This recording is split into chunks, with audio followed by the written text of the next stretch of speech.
Nice. Yeah, we just got to keep spreading the word. And just like each person, one by one, just infect them like the symbiote. Yeah, but also there's a specific type of open mic fan. And I have noticed this. There are people that we have that are regulars at the open mics because they legitly understand the process of comedy and they like seeing the trying and the failing and the what works and what doesn't. But there's also the person who swears they love stand-up comedy, but all they love is Kevin Hart and Jeff Dunham, and not like ragging on those comedians, but I'm just saying they know a very broad mainstream version of stand-up that they see on TV that is extremely well polished and worked out. So when they come to an open mic, they're almost shocked at how bad it is. And it's like, yeah, open mic. They think they're about to see 15 Comedy Central specials. Yeah. And they get surprised when like somebody sucks or like somebody says something off color or something, I don't know. And an open mic thing happens at open mic and they're like, but I came for a comedy show and a comedy show you got. Yeah, and, dude. Like that's what it is. It's open mic. You're getting out of context jokes about everything, dude. You're getting my favorite thing to see at an open mic, because this is like one thing that like I always try to make sure if I have a new bit, it is a completely finished thought. It's like, here is the setup and here is the punchline. Doesn't mean it's good, but here's a complete thought to say on stage. Right? It was a lot of times at open mics, and it's still people figuring out, just how to structure jokes even. Yeah, some people just write jokes differently. Yeah, some people do that, but I do see a lot of like, basically it's like, man, so like, the other day, I was looking through these ties, and I found this one tie, and it was really weird, because it was like, I'd never seen it before. It was different than the other ones. And, yeah, it's just strange, And then they move on to the next subject, and it's like, finish that. Wow, What's the punchline? Like, and I know it's open mic, it's fine, but it angers me. It's like, what? It's like, I don't understand when people think a punchline is calling something weird or dumb. It's like, oh, have you ever seen the thing? Isn't that dumb? All right, so it's almost like we're not in your brain seeing it the way you saw it. That's what I was going to say. It's like, you have to put us in your head. Yes. Like, you have to tell us, like, you can't just say weird. Like, you have to be like, it put me in the mind of like this from my childhood and like bring it back into like a beautiful, like, dude, do something. It's like you were saying, it might suck, but like do something. It's like, I feel like people use dumb as a scapegoat, but it's like, explain to me why it's dumb. That should be the punchline, not just pointing out that it's dumb. Yes, I agree with you that it's dumb. Give me something I wouldn't have thought of. Yeah, like say something that it sounds like a challenge, but like, or impossible or whatever, but like it is literally what I try to do. And say something that no one's ever said, but like people don't think about this. Like I always try to do that. Like if I see this conversation being had on the internet, I will usually not bring it up in my comedy, because it's like people are talking about that. What I'm trying to do is like, I notice this and it feels like no one's saying it, or like no one is talking about that. And it's like, sometimes I see comedians that are just like saying things that I'm like, yeah, man, everyone says that. Like everyone is talking about that already. Yeah. Like, you're not bringing anything new to the conversation. I always like describe it like a great punchline to me is like an acid thought, and not in that it's like anything to do with the drug or what happened. But okay, well, basically what happens on LSD when you make a connection and you get that feeling, that like holy shit feeling, like it does something to your brain. There's like a cartoon character dancing in your head for a second, and it's like a great punchline that really like it comes from like, it almost is coming from another planet. Like it's so like for an example, for me it's like when Patrice O'Neal explains that he's going to connect a white baby on a keychain if he's lost in the water to be found, is so ridiculous, and only his brain would come up with that. But it's like there's some psychedelicness to that thought. I can't explain it. It's it almost, just I just know the feeling that I get when I hear something like that. I'm like, ooh, that was good. That what I was love delicious about jokes like that is like if you heard the beginning of that joke and then heard like the last minute of it, you'll be like, sorry, and heard the last minute of it, you'll be like, how did we get here? Yeah. Like what the fuck? Like, but like if you heard it in its entirety, it's like, oh, you see how, but it's like, no, you don't realize like shit got mad weird at a certain point. Like his mind was like, what if this happened? Like what if I had a white baby on a keychain? Like, I don't know. There's like a great punchline to me for some reason. It's like makes my brain feel like flubber for 3 seconds. I'm just like, I don't know. I wish I wouldn't have dropped out of high school. There's words I could probably use that have more than 7 letters. You could explain it. Man, that shit is frustrating. Are you about to Google it? No, I got nothing. I don't even know what I would Google, dude. It's like it's such a you never like. It's almost like the feeling of nostalgia, which is like. Nostalgia is one of those feelings that is so like in the moment when you're having it feels so personable and unique to you that it's like, how did someone come up with a word for this? Yeah. Because the feeling that I'm saying I get when I hear a great punchline, like that feeling it does to my brain, which is similar to a feeling I get in moments with friends on LSD, like sharing, shit. It's like I don't even know the word for it, but it's like I just feel it. Dude, maybe you could make up a word for it. I'm never mind. I'm sure there's already a German word. Oh yeah, already exists. Oh, dude, we got to get into my comedy day. Oh yeah, we got to talk about what happened to Ryan. Dude. Oh, bro, Ryan had a set, dude, at the Grand Mariner. Yes, Grand Mariner in Mobile, Alabama. Good old Mobile, Alabama. Born and raised where I'm from. So I had to skip open mic tonight. I would usually be there at Slurp Society, but I was booked, brother. I was booked and busy at Grand Mariner, and it's if you've ever done a show at Grand Mariner, I know some of the people that watch this are comedians. Like if you've ever done a show there, the clientele is mostly older white people, mostly, and every now and then you get the maybe 30s, 40s white couple or whatever. Everybody's drinking. And not the age, the era. The decades. They're coming in their bowler hats and their flappers.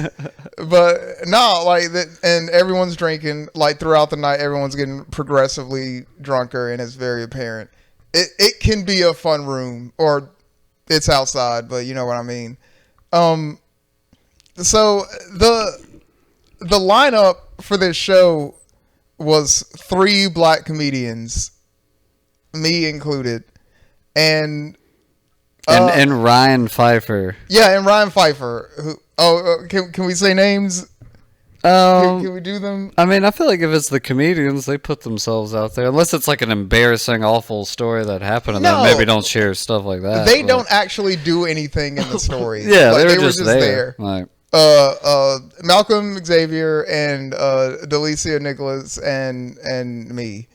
That was the lineup, and not in that order, but yeah. Fucking, there was a guy there in a fucking black like American flag, like black and white shirts. The like you know the ones. Immediately when I saw him in that shirt. Oh, it's like almost as like the Punisher logo. Exactly. Embroidered into the American flag. As soon as I saw that shirt, I knew that dude was going to be a problem, because I saw that shirt and he had a beer in his hand, and I was like, there's your suspect, officer. But he hadn't done anything yet. Malcolm's on stage. He comes over where we're sitting, the comedians, like we're off to the side. He comes over and sits down and just mentions something about how we're probably not the right, like we probably shouldn't be here. From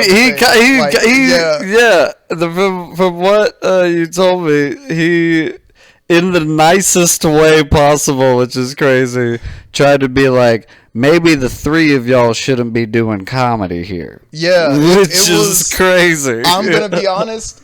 I felt threatened. It felt like a threat. So like was kind of, especially in this mode. Like usually when I'm out, like in my real world mode or whatever, I try my best to avoid conflict. I do not want to be in a fight. I will run the fuck away. I promise. Like I'm not doing that shit. I will see you in court, bro. But when I'm in comedy mode, it's like, I'm about to be an antagonist. I can't have a live mic in my hand and not say what I feel. I cannot do it. So I went on stage and I poked him, and he, long story short, he ended up like, I like it. He ended up coming on stage to help me out. Oh yeah, there's a whole video. Yeah, Ryan's I'm gonna work post on the footage of it and like chop it up and make it entertaining for y'all. But like, it's actually pretty fucking crazy.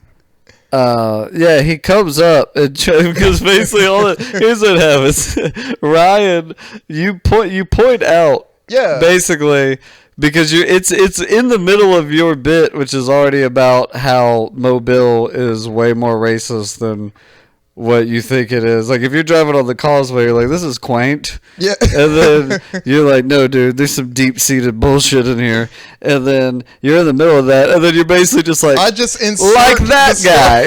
Yeah. You see that man right there? The Punisher. What the fuck just happened? He earlier came up to the three of us and basically, not even basically, he said, I don't think the three of y'all should be performing here. And I love, my favorite part of that is as soon as you say that and call him out, he runs to his own defense like my cousin Vinny. He fucking ran up to the mic and goes, whoa, whoa, whoa, whoa. Yeah. Well, what I was saying, and this is my favorite part. This is the craziest sentence to me. I don't know how he was trying to save his racism. He saved it in the weirdest way. He tried to do some white Jedi. He did white Jedi. He did white Jedi mind tricks. That's what he did. Because he said something that, like, he knew he was confusing you. Because the way he goes, no. What I was saying is, y'all would probably just be better at the River Shack. What the fuck is the River Shack? The River Shack is just the Grand Mariner at another place. That's the same shit. Y'all should probably be somewhere else. Like, this right here is for white people. It's basically what he was saying. And because I was like, dude. I swear to God, dude, when he first ran up to the girl at the mic, he's like, no, I was just saying, y'all would probably... I was like, don't say Pritchard. Do not say Pritchard. Chaos will ensue if you say Pritchard. I would have lost my mind on that cow. Like I said, I recorded it, and I'm gonna do some shit with the video. There's a lot of points of interest in that little clip of the video, so yeah, watch out for that. That's gonna be fun. But yeah, man, it kind of got me on this. It's not new because my comedy's been, you know, I don't shy away from subjects like that in my comedy. Like, I get frustrated and I'm like, I don't know what else to do with all this frustration. I'm gonna make a joke about it. But now, I don't know. I'll reach this new level where I'm just like, I don't mind it being ugly. I don't mind it leaving people uncomfortable. Because before I would be like, I'm just like gonna dip my toe in discomfort, but then like tie it up in a nice bow at the end. Well, and also, you know, what sucks is, like you said, that there was a couple people from that audience that ended up being really cool and were on your side. So he's giving that whole area a bad rap by publicly doing shit like that. You know what I mean? My whole thing is, like, if he's going to be loud about being a shitty person, and, like, most decent people aren't going to stand up and you know what I mean? They're just going to, like, oh, that dude's an asshole or whatever. Like, if we don't make eye contact with him, he'll go away. I don't know. I feel like I'm in a part of my life where I don't mind being the person that'll just be like, hey, I think you suck. I think the things you're saying are stupid. That sounds like a sign that 40's coming. Yeah, man. For real. I'm about to start tucking my shirt in. I'm about to start. Yeah, because I just hit 31, so I'm in the phase of my life where I'm like, oh, I just realized I don't want to be around those people, so I just go home. And you're like, I'm about to be 40, so you're like, no, but I've realized I could also be like, hey, I don't like you out loud. Let me tell you why. All these people are going to laugh at it, too. That's what happened, basically. Like, because at a certain, because like one of the biggest things in comedy, like I actually broke this rule for this reason. I'm gonna make it make sense. Never let somebody take your mic. Like if somebody rushes to say, do not let them take the mic from you. That's a big It's like thing your in sword in battle. Literally. It's like if you hand your sword over, you're fucking what? Why? I gave up my sword. Here's why. I knew that whatever he was gonna say into that mic was gonna make him look like a fucking idiot. Because he already did. Well, he did. Well, and you know why you're right, because you had him on his heels. Yes. And people talk dumb when they're on their heels. They talk fast, and they talk with the first thing that comes up, which is why the first thing comes up. I know, it's just the River Shack. Yeah, the River Shack. I was like, all right, and what else? Like literally, I'm away from the like if you see the video, I'm pointing at him like from like I've exited the area where the mic is, and after all that happened, I heard from a little birdie that it was a couple. They went out to the parking lot to their car and were like arguing. So I'm gonna presume they broke up because like I revealed to her that her partner is a fucking asshole. So I think I did my part. That's beautiful. I did my part for feminism. I did my part for civil rights. Yeah, and I think that, like you were saying earlier, I think that I found my voice in comedy. Like I felt really good. Almost being assaulted on stage tonight. You're the fucking Steve Wilkos of DIP. Yeah. Which, that's what I mean. That fucking dude, he's giving that whole, like, there was cool people in that audience. He gave that whole area a bad rap to 3 comedians, 2 of them who live in other cities. And now that's their story about that place when they go back to their cities because of that one. Now DIP used to stand for Dolphin Island Parkway. Now it stands for dumb, ignorant people. It's not fair. It's not fair to everybody else. I'll give DIP, I'll give Graham Mariner I'll shoot them some bail after the show and after that whole incident happened. A couple of people came up and talked about how like good the show was and how they wanted us all back. Like literally, like we want this show to happen again. Like this lineup, like y'all were awesome. And like the oldest woman at the show, like I kept like she had to be in her 80s or 90s or whatever. She enjoyed the whole show, but she came up and like specifically pointed that incident out and was like, you like keep doing what you're doing. Like something is wrong with these people. Like you need to keep like exposing how crazy it is down here. And I was like, imagine like the things she's seen. Yeah. Living down here as old as she is. Like she was probably like watching my like set being like, yes, like somebody's doing it. Man, if you got, and she's probably that cool lady that if you got to talk to her more, she'd be like, there was a man in 1959, and I wasn't allowed to ever be with him, but he was the love of my life. Oh my God. We wrote each other letters. Right? Dearest Antoine. Yeah, dude. Some shit. This is fucking dude, Antoine. I don't know why I thought Antoine Fisher. It was like, that was set like 2001. Antoine played trumpet. She couldn't be with the She would sneak to the other side of town to go to the club to dance to the music. Mm-hmm. Oh, man. Damn. Antoine, and what's her name? I didn't get her name. Griselda. Griselda is crazy. I was going to go with, I don't know, something simple like a Martha. Martha. Or Gertrude. Oh, Gertrude's, are there any new Gertrudes?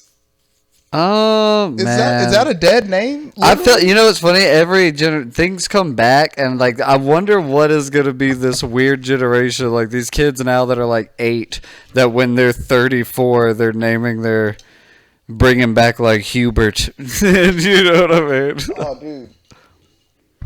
I was going to do a bit about it, but it's like, I don't know, I talk enough about trans people, which is I literally have one joke, and it kind of, but like one of the cool things that I think trans people are doing is literally that, like, because when you transition, like usually they'll pick a new name, and they're picking crazy ass names, and I love it, dude. From Docile. Like, it's cool ass shit, man. I'm like, yeah, I'm so glad that name is back in the running. Dude, if I decided to transition to a woman, I would change my name to Throndossel Zapruder. That's exactly who I would be, is Throndossel Zapruder. I'm not gonna lie, that might be my new comedy name. I might start wearing a wig. Oh. And going on stage as Throndossel Zapruder. Hey man, have you ever considered doing drag?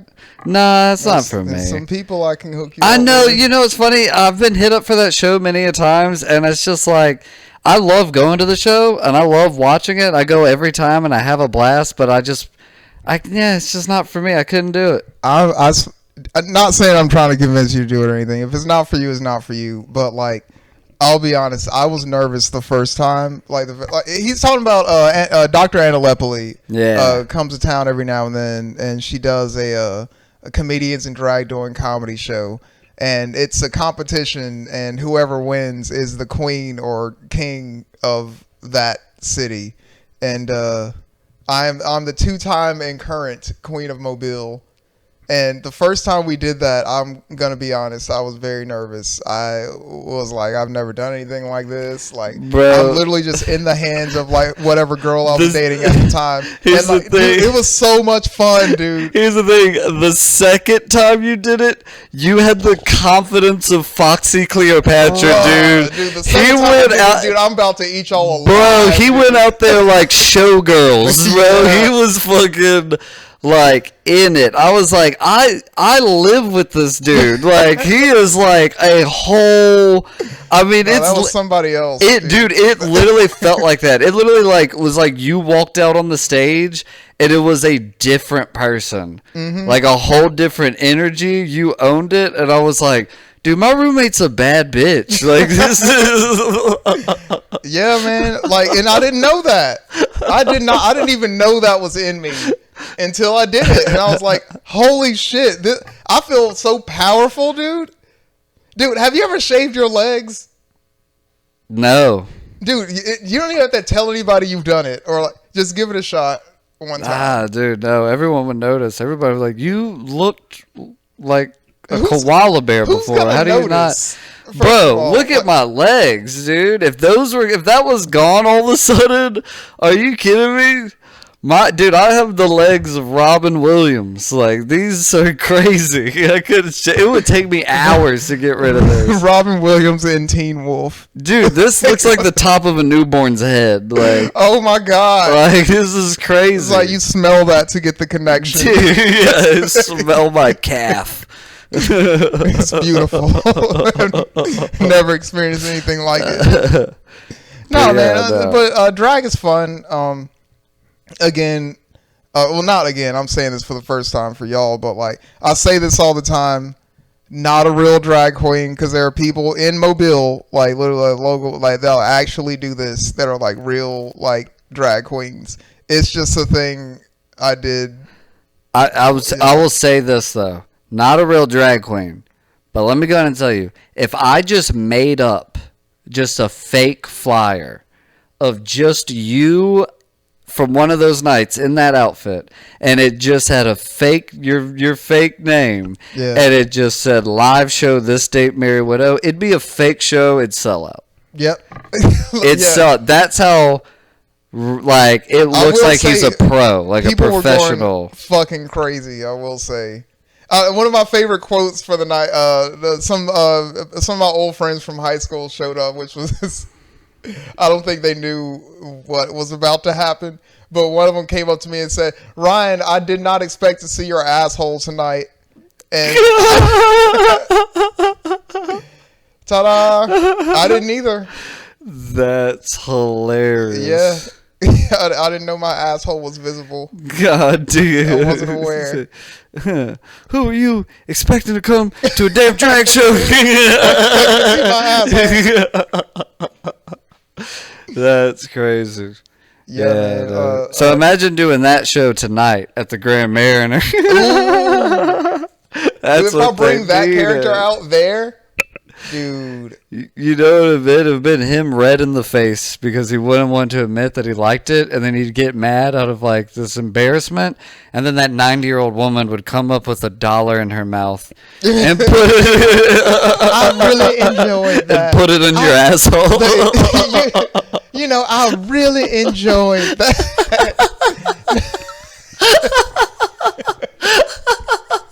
Now bend over. And that other dude's just like, my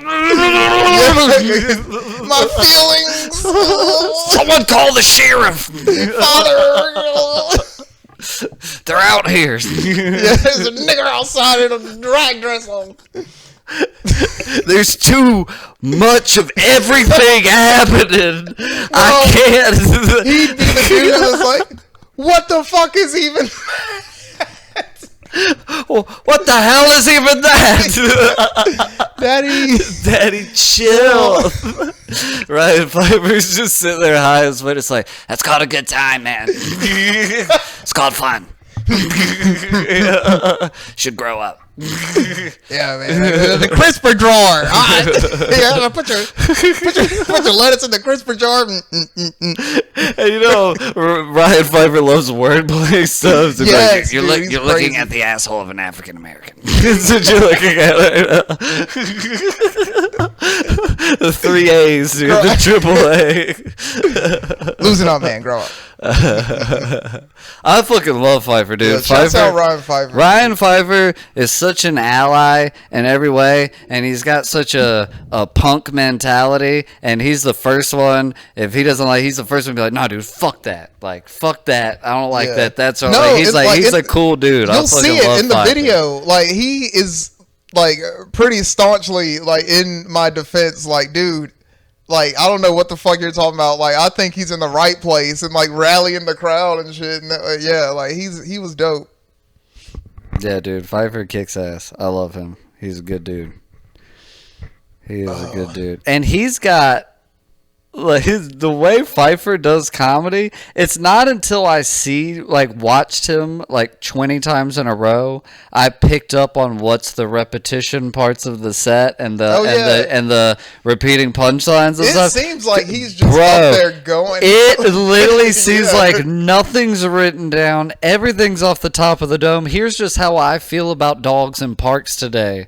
But then, like 2 weeks later, I'll see that bit again. I'm like, okay. Oh, that's a holy bit. shit! Like, like that has like it really it's actually like a built joke. It like, really is like he has sets where it really just feels like he's just in his living room talking to a room full of people that happen to be there. Now you know what I mean? Like, it doesn't feel like he's like doing some pre-thought performance thing. You know what I mean? Now that I'm thinking about it, I think that he's the best, like, one of us like local comedians that I've seen do that. Yeah, like make his set seem natural. Like, you're not watching a comedian do comedy. Like, you are watching a man unravel. Yeah, like, every time. Like, yeah. It is crazy, dude. His fucking I don't think we're gonna not do people's complete bits, but his bit about proposing to his fiance by putting the ring in a Build-A-Bear that he had to go build is one of my favorite fucking bits. You ever go to Build-A-Bear? Oh my god, dude! He's like, I'm putting corduroys. He did that bit tonight. I love that. Oh man! And if you're interested in more comedy legends like that of the Gulf Coast, several shows you can check out, dude. Oh yeah, dude. Oh my god, dude. Tons. If you're watching this and you live anywhere in fucking Louisiana, Mississippi, Alabama, or Florida, and you're like, oh, where's their comedy at? Fucking leave a comment or something, or go on Facebook and type in your town comedy, and Literally. they will pop up open mics. There are people, I guarantee you right now, there are at least, and you might be in a small town. If you're in a small town, there's 3 people in your town right now that you don't realize you'd be a fan of, and they're local and they're funny, and they'd love to have you. Yeah, dude, they would love to have you as part of the scene, dude. And they really care, you know. They really care. You have to around here, like to regularly do comedy around here, like in the Bible Belt area, like the South. Like, it's not New York and LA and like Atlanta and shit. Like you gotta like drive hours to places. Like you gotta be a part of, you know, the community, like the network, to get things done. And we are spread the fuck out, man. Like, so you gotta want it. Oh to yeah. do it down here. Oh, did I tell you? This is funny. I got offered to start a new open mic tonight. Really? Guess where at? Where? Fucking Carrabba's. The restaurant? They want me. I got the lady's number. We're going to text each other. This is not set in stone, America. Who's ever listening? Hi, Tech Johnson. I think we have How one fan. How crazy would that be? We have one fan. I'm pretty sure it's Tech. He wants to be on the podcast. I want Tech on so bad. Tech, please come be on. Please come be on the podcast. Dude, don't be thrown off by what's happening back there. Like, if you get here, you'll see it. This part of the podcast, which you can see from the camera angle, doesn't look great. It's the best part of this living room. Oh yeah, we chose wisely. Yeah, dude, it's I Am Legend behind that camera. But no, we would love to have you on the podcast, Tech. What was I just saying though? You said something about America. Yes, listen here, America. Fuck. No. I hate when this happens. Oh my god. Before that, what were we talking about? We're talking about Ryan Pfeiffer. Talking about open mics. Oh, Carrabba's. Yes. Bro, it's not set in stone yet, America. That was what we said. Yeah. Yeah, fucking some lady, shall remain nameless, because I don't want to get her in trouble, because she was drunk. Okay. I'll say this, a random lady. That's important. She could just be a hostess there. She could be a server. I don't know what she technically is. But she says that they have a poetry night that they've been doing at Carrabba's. But the problem is, she said it's great. Like, we love it.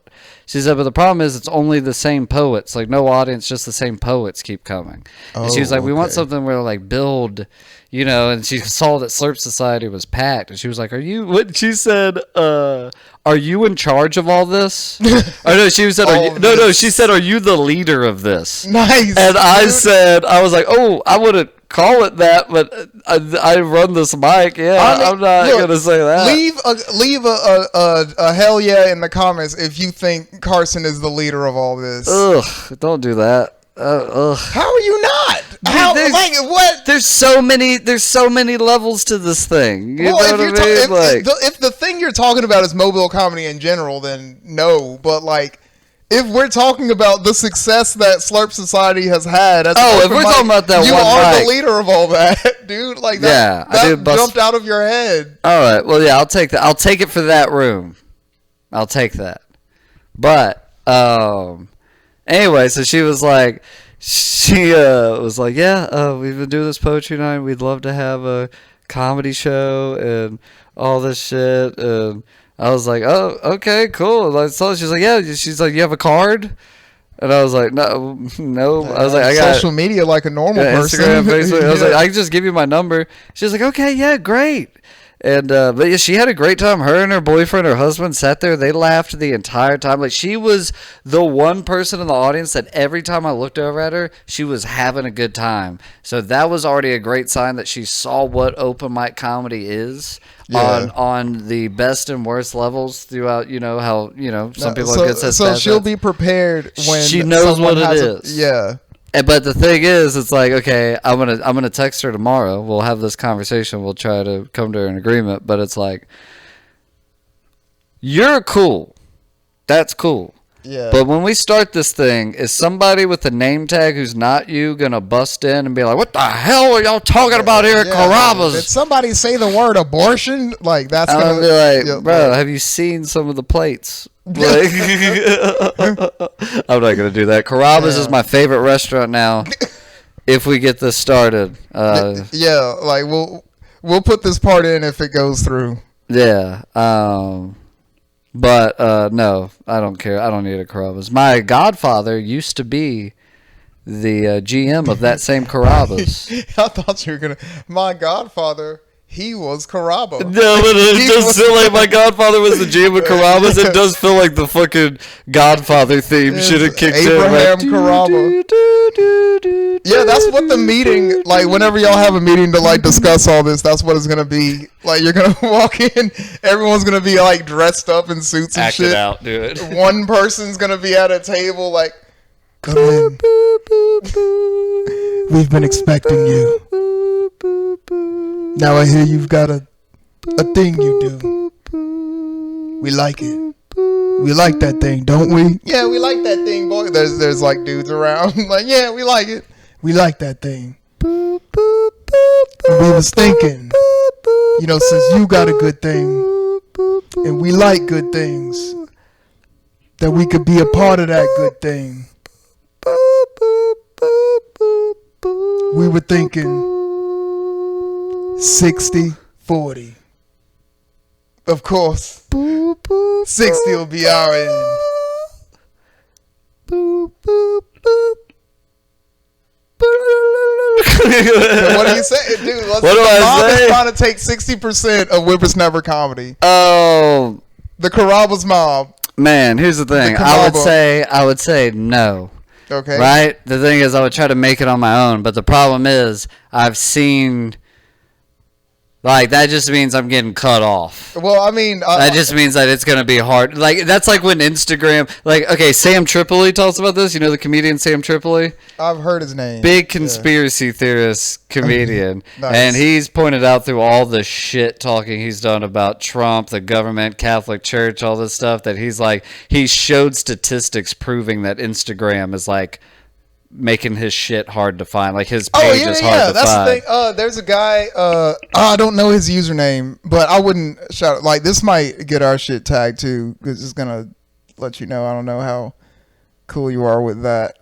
Oh, I don't care. Okay. All right. So I'm not gonna stop being me just because. He's a black content creator. He talks about like really, really deep shit. Like, you've probably seen him before. Like, he's blowing up right now. Bye. Everybody say bye, Mojo. But he's blowing up right now. But he has a video where really quickly he like says this, where he's talking about the CIA and like their influence on like black culture and like what happened with the Black Panthers and all that. And he says he starts to say the term, and he just said coin, but he was like, we're not going to say the whole word because like they be like watching you, like if you say that or like type that, like what? Like, yeah, because it puts you basically on a list, like, because if you even are curious about that kind of thing, you're the type of person that could be you know what I mean? That's crazy. It is crazy, right? Isn't like, it's just, of course it's crazy, but we live in crazy times right now. Good Lord. So yeah, we're probably on a list right now. Just for saying that? Mm-hmm. I don't even know what it means. Coins tell you afterwards. It's a whole conspiracy. They call it a conspiracy theory, but it's been proven that the CIA had a hand in the destruction of the Black Panthers and basically any kind of like positive like group that was like trying to come out of that, and like introducing crack. And, like, well, I know that. Well, you know, that like documents have been released. Like that's like been proven it's true. Yeah, and then like, you know, the other one. So there's a fucking song. It's one of my favorite songs it's my favorite song by the Dead Kennedys, and it's called "I Am the Owl." And so, oh shit! Oh no! They heard us. I had a full battery. See what I mean, dude? As soon as we look, they sucked the power out the battery. Oh man, but on the list, fucking "I Am the Owl" by the Dead Kennedys. Real quick, we're just gonna look up these lyrics, right? Are we gonna make it? Yeah, we're gonna make it. 10% gonna. 10%'s gonna last us. I mean, a lot's happening. 40 minutes. Really? Yeah. Okay. I am the owl. Dead Kennedys. Oh shit, that's a hard ass cover. Oh yeah, dude, that's the cover of the album, dude. Yeah, dude, they don't give a fuck, bro. Jelly Biafra's a king. He's a badass. All right, dude, read these fucking lyrics, bro. I am your plumber. No, I never went away. I still bug your bedrooms and pick up everything you say. It can be a boring job to monitor all day your excess talk. I hear when you're drinking and cheating on your lonely wife. I play tape recordings of you to my friends at night. We've got our girl in bed with you. You're on candid camera. We just unelected you. Bruh. I am the owl. I seek out the foul. Wipe 'em away. Keep America free for clean living folks like me. If you demonstrate against somebody we like, I'll slip on my wig and see if I can start a riot. Transform you into an angry mob, and all your leaders go to jail for my job. Look at this shit, dude. But we ain't the Russians. Political trials are taboo. We got secret ways of getting rid of you. Fill you full of LSD and turn you loose on a freeway. I am the owl, I seek out the foul, wipe 'em away, keep America free for clean living folks like me. We'll send you spinning, we'll send you spinning, send you spinning, and then over and over again, spinning on the freeway, spinning on the freeway, spinning on the freeway. The last verse, dude. All right, dude. The press. They never even cared why a youth leader walked into a speeding car. In 10 years or so, we'll leak the truth, but by then, it's only so much paper. Oh my God. 1981, they wrote this song. But really, like, that's how it is. It's like they know, like, if they make, oh my God, like they speed up owl, like society dude. and people's like attention span. So like by the time they're like, oh, we release this, like they don't give a fuck by then. Yeah, dude. So this is a song about the theme of government overreach, citing things such as Big Brother, CIA, NSA, FBI. Bruh. Yeah, dude. This is why the cover of the or the whatever art for the podcast looks like it does. Yeah, dude, it's like, the fucking Matrix. Yeah, If you know, like me and him personally, like we're both like we fringe love conspiracies. the Matrix. Like, yeah.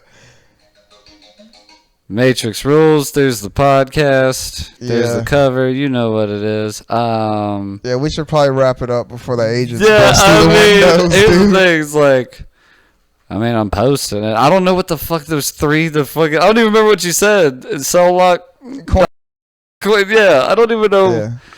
It is what it is. If Google this, it. Here's the best part, right? Here's my favorite part. I hope this doesn't fuck up my whole YouTube by posting this. It might. Really? It might. Why? There's not enough people posting about this now? Google it. I don't want to. You got me freaked out. I don't even want to be freaked out. That's such bullshit. Usually, do you know what shadow banning is? It's basically like what you were talking about with, yeah, it's like that. We're going to get shadow banned if I post this podcast? No, like their videos are like there, like, but it's like when people would mention like COVID and stuff like that. Like people found creative ways to refer to COVID without saying COVID or pandemic or Man. like it's like that. Like there are certain words that if you say them on YouTube, it makes your video kind of like, oh, we're not gonna put that on like front pages and like suggest this to yeah. Yeah, well, that happened to Theo Vaughn for an interview that he did. He got because I think it was specifically about COVID, maybe. Yeah, and they like took his shit off. Yeah, they're still doing that. That's crazy. So well, I'm just gonna post it anyway because fuck it. Yeah, we'll see what happens. We had the I'm sure it'll be conversation, fine. and you know what? At the end of the day, it's like I'm still gonna do comedy. And we've been recording for almost an hour, and like, I mean, that might not even be an episode. I don't know. Nah, it's gonna be in Okay. there. Fuck it. Yeah, dude. We might as well just post it. See what happens. Yeah. What if it blows up? It won't. I mean, that might be a double-edged sword. Hey, our first video did cross over 100 views. Nice. So okay. thank you out there for helping us get to 100 views. Big ass hell yeah. Appreciate Love that. And yeah, I guess that is another episode of Midtown Malfunction. I've been Carson Taylor. I'm Ryan Adams. Thank you so much. It's been a pleasure doing business with you. And, stop, don't be a dick. Real quick before we get out of here, what shows you got coming up? Oh, dude. Saturday, June 7th. So today's the 5th. Yeah, Saturday, June 7th. I'm at Good Vibes in Pensacola. And June 11th. Is that a Thursday? June 11th. We're both at Sandestin, Florida. Yes, Hotel Rooftop. Yep. And then on the 13th. Friday the 13th, I'm at Cedar Street Social Club for Whippersnapper Comedy. Whippersnapper Comedy will be on that show. I'll be hosting. He's headlining. And then Mojo will not be there. He won't be there. Let's see. June 14th, I'm in Saraland at the place that you were at. Hell yeah. Me and Adam Dibdahl and Ryan Pfeiffer. Tomorrow, June 6th at the Brickyard. Y'all won't. This will be out after that. June 6th, Brickyard. June 7th, Howlin' Wolf in New Orleans. And then July 11th, we are going to be in Wiggins, Mississippi. Yeah, man. If you're in the Wiggins, Mississippi area, if you vibe with what we vibe with, you don't even have to. Just come to the comedy show. Yeah, man. Us and two of our friends that we think you guys are going to like. We're going to be out there. Going to have a good time. It's going to be a good time. That's going to be July 11th. So we'll see y'all next time. Thank y'all so much for listening. And keep it crispy. We got to come up with Wait, isn't that Pete Holmes thing? I don't know. I think Pete Holmes says keep it crispy. It'll materialize.